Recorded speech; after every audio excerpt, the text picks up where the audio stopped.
welcome to yet a very special edition of New Day Calumet City. I'm your host, Sean Howard.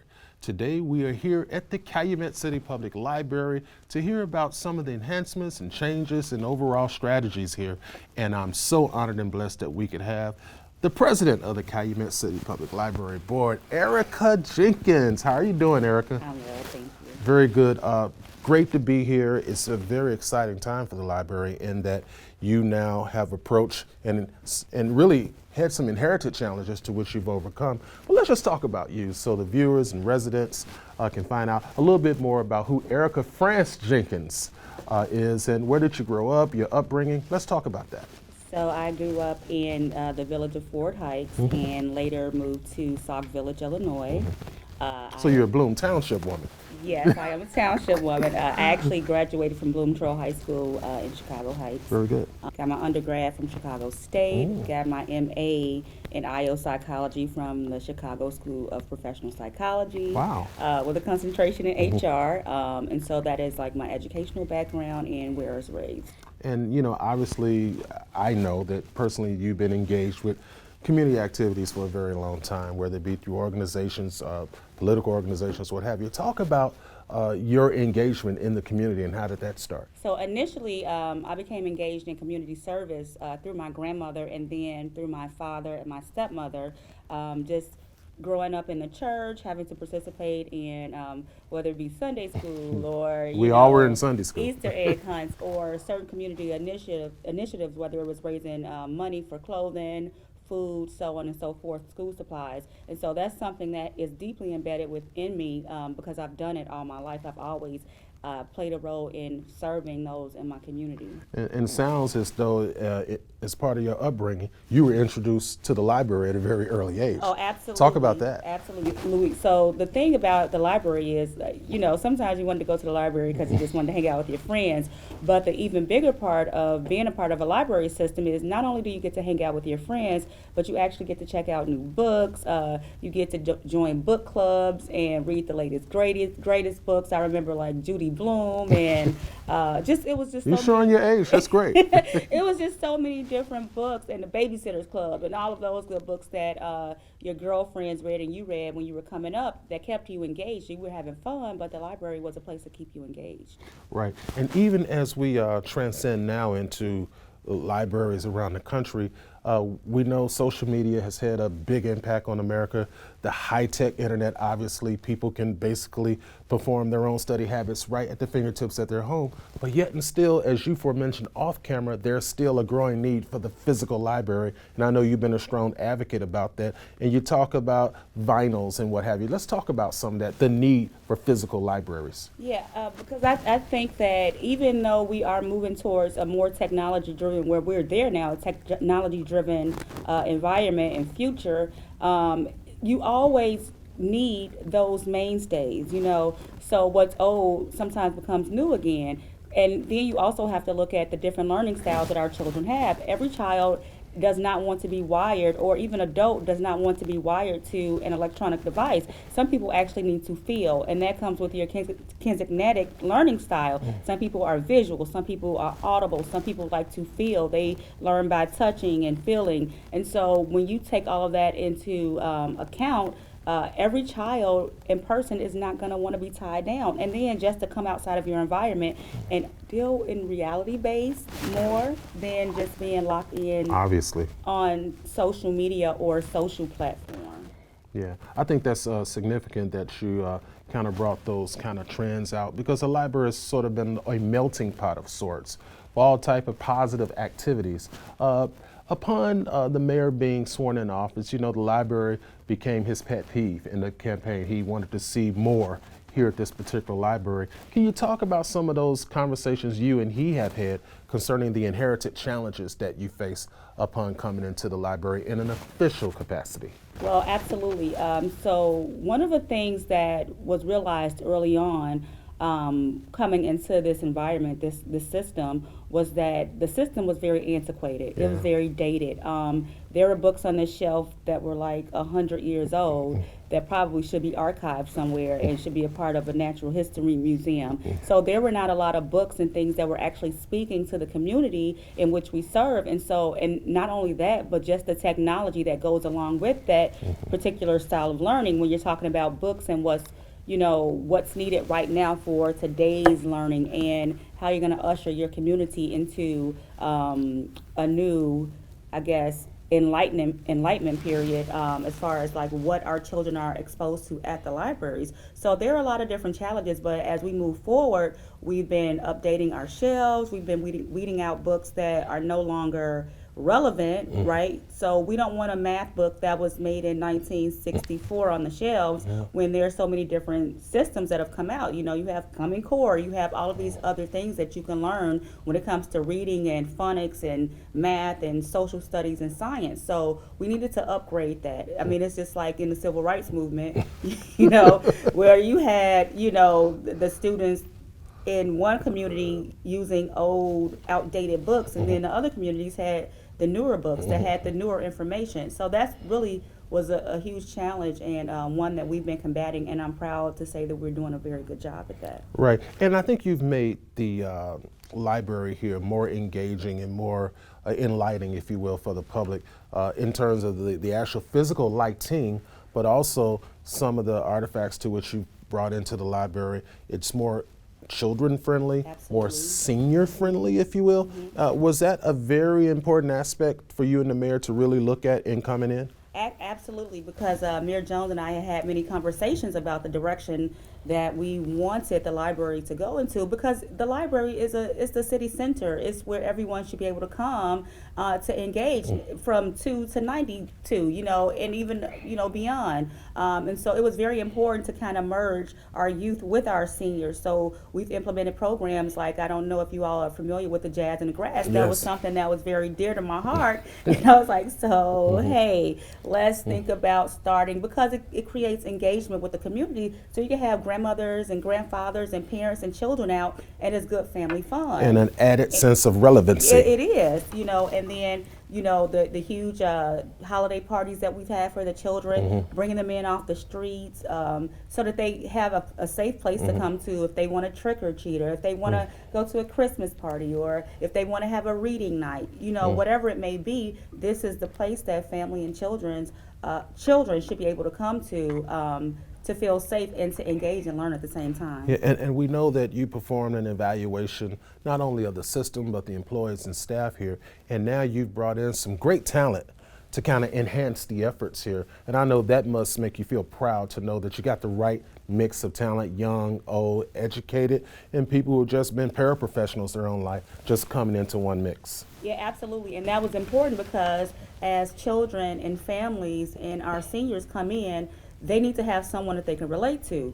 You understand? So you don't want to hold a library full of employees that nobody, like if my seniors come in and they need help with technology, and you may have another senior that's working in a position that helps with technology, and they're able to talk to their peers, and they're able to get instruction from their peers, and it makes them feel more comfortable asking those questions, and they don't feel like someone's talking down to them. And that's the same with our younger generations. Like, so we have a gamut of people that can actually do the work and can interact and be personable with the patrons that come into the library. Right. And we could get into a lot of things here, but one of the things that I find amazing is when you mentioned the music outside on the lawn. That was a main attraction. People from all walks of life, every ethnicity. I think diversity still works in America, as you and I agree to, but you can see it when you had those particular events out here. And I know that was near and dear to your heart, to bring the correct diversity to ensure that everyone felt welcome as they would come into the doors.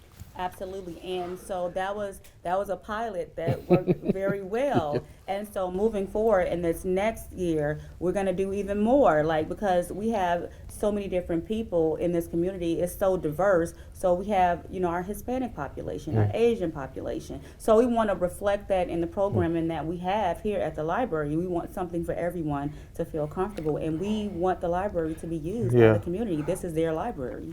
I saw the executive director here and I talking. She said we needed a stronger cultural diversity awareness program, and that's been launched off here. And it shows in your activity. It shows in the visits here now to the library, and that's fascinating. I know relationships with school districts, park districts, and what have you are very essential. Your neighboring governmental agencies, have you outreach to those arms to ensure that they understand that there's a renewed purpose here for them at the library? Well, that's what we've been doing, and we're continuing to do with the help of our director, because it's essential. Like these schools need to know that they can bring their preschoolers in, their kindergartners to come in and do a tour of a sorts, like old school, because back then, we had to do decimal system. Now things are a little bit more updated, and I think sometimes, like even though a lot of schools have, many of our schools have what you would call their own libraries, but it's different when you come into a huge library system, because there may be some resources that we have there that the schools don't necessarily have. So that's very important, and we're working to build those relationships, absolutely. Even as government and special advocacy groups fight over filters being placed upon library computer systems, you and the mayor took it a step further by ensuring that there would be security presence here at the library so people could feel safe, that their children would be safe, that their terminals to which they use here in the library, they could feel a greater sense of security knowing that the management of the library had that in mind, the mayor, yourself had that in mind. Can you talk about the importance of having that visibility? As soon as you walk through the doors, you see the squad car there. You see the uniformed patrolman inside the library. Now, you don't get that in many municipalities, but you felt the need to make sure that it was performed here. Absolutely. So Mayor Jones and I had many conversations about the safety of the patrons that come in because of the landscape of the United States. It's a deterrent. We don't want people coming into our library and harming our patrons. Not only that, I think it just gives a sense of security for our patrons that come in and our children to know that there is some protection, and that were something to happen, that we have someone in house to take care of that, right? And we just wanted, to make this a safer space for our children and for our community to engage in. Yeah, I saw some national attention placed upon the library last year when there was the Jewish Holocaust and African American Slavery Museum, if you will, that came here, brought plenty of media attention. That had to have been a great shot in the arm. From just that cultural diversity awareness perspective, knowing the Jewish struggle, knowing the African American struggle, and having it come together in a mobile bus. And we saw children and the residents come out, and they were simply amazed by not only their own sense of history, but the Jewish history, because there were some common trends there. Right, exactly. And those are the programming, and those are the initiatives that we want to keep bringing, because, lessons don't stop at school when you get off. You know what I mean? Like, it should be continuous with our children as far as like how we're educating them, and not just our children, but a lot of our adults and our seniors. They don't necessarily know all of the history and all of the struggle, even though some of them may live through a certain time period. There's still so much that we have to learn that we did not know from before, and so that was a great learning tool. And to see something like that was just so interactive. You can actually take a seat on the bus, and you have film and so on and so forth, and that's what we needed more of, and that was an awesome adventure. I loved it myself, probably more than the children. Before we close, let's talk about the camaraderie with your fellow colleagues that make up the Calumet City Public Library Board, because it's been a significant factor in the advancement and the success that's been performed in these 19 short months in which the mayor has been elected and has been serving his current tenure. But let's talk about that camaraderie. Talk about how information is shared and how you guys go about governance. I absolutely love the board that we have here. I love the fact that we are in constant communication with Mayor Jones and the board. We text one another, when need be. We have these hard conversations. We shoot ideas back and forth, and it's very collaborative. It's like not one person sitting on a throne and it's my way or no way. We come together and discuss ideas that we think would be better for the community. And then not only that, we ask, from the patrons, like, what do you want to see? What do you want us to bring to the community? What would be beneficial for you all at this time? Like, what are the needs? And so those are all things that we take into consideration. And then just having that camaraderie that spills over sometimes into a friendship. And then that way you can talk things out. Even when you have disagreements, you may not see eye to eye, but there's always a way to compromise. And I like how we have that synergy within our board and, the director and the employees of the library. Yeah, and to that end, Director Mayfield, the library stole her from City Hall and brought her here. And she appears to be off to a great, significant start. She's benchmarked a lot of other organizations and brought fresh ideas back. She even had some well-known notables come and visit the library, to the amazement of some of the people that were here, and they see people from all different walks of life. Talk about the great teamwork from just the executive director's level with Director Mayfield and the board. I mean, it's just awesome. If Director Mayfield has some initiatives that she wants to bring, she presents them to the board. If it's good, we go with it. And I think that's awesome because we're actually hearing from her, because she's hearing from the patrons. She's hearing from the community as far as like what they want to see. And those are all things that she brings to us. And she's been excellent in executing. She's phenomenal.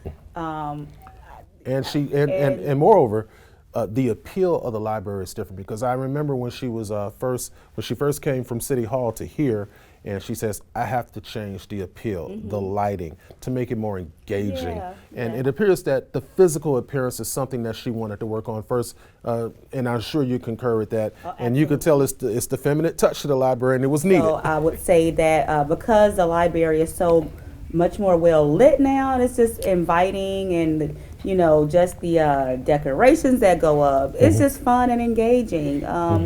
To give the kids something to imagine and let them use their imagination. Now, you and I talked off camera about that whole vinyl concept, how it's coming back around. Talk about that again for the viewers. So I was talking about like how, we had discussed like how libraries, because you have so much technology, people may not want to come into a library. But I was like, again, what's old is new again. If you think back to like all the vinyl albums that, you can go to the record shops and pick up, and then it kind of went away as CDs came and then tapes and so on and so forth. And now it's coming back around. And now it's coming back around again. You have all of these nice vinyl record shops that you can go to. You have a different type of players on the market now, and so that's a whole new niche for the newer generation who may not have been engaged in that, but now it's new to them again, and they've taken a liking. And that's the same thing with the library. Like as time goes on, we have to refer back to those things of the past. It's like neo soul impacts the library too. Exactly. Well, this has been a fascinating time with you, because so many questions were adrift out there upon the mayor being sworn in about the future of the library. The residents wanted to keep their library and see it sustain and even grow. And now, within 17, 18 short months, it's done that, and you've accomplished that. Is there any lasting impressions you want to put on our viewers about how they should engage with the library more, and don't be afraid to come to the library, try the library? Yeah, absolutely. The library is the community's space, So in every major, like if you travel out of the country, there's always a city center where people come to kind of commune. And the library is just that for Calumet City. There's so much that you can, take away from the library, whether it's the programming that we have for the seniors, the children, the different programs for reading nights, family nights. We're trying to implement more classes for sewing and knitting and juice and paint, So it's so many different things that we can do with the library that we are doing, that I would just implore like all of our community patrons to just come into the library. And if there's something that they see that is not here that they would like to add, talk to Director Mayfield. Let's get those programs implemented, because we want you to utilize the library. Yeah, you enjoy talking about the library like Michael Jordan talks about basketball. So we can sit here on and on. Hey, I want you to promise that you'll come back on in the next quarter and come back on and give us a progress report. Absolutely, I will. Very good. Thank you. Thank you for having and me. I've been Sean Howard right here on New Day, Calumet City. We've been honored to have Erica Francis Jenkins here today, the president of the Calumet Public Library Board of Directors. I've been Sean Howard right here on New Day, Calumet City. And as we always say, keep the faith. Thank you.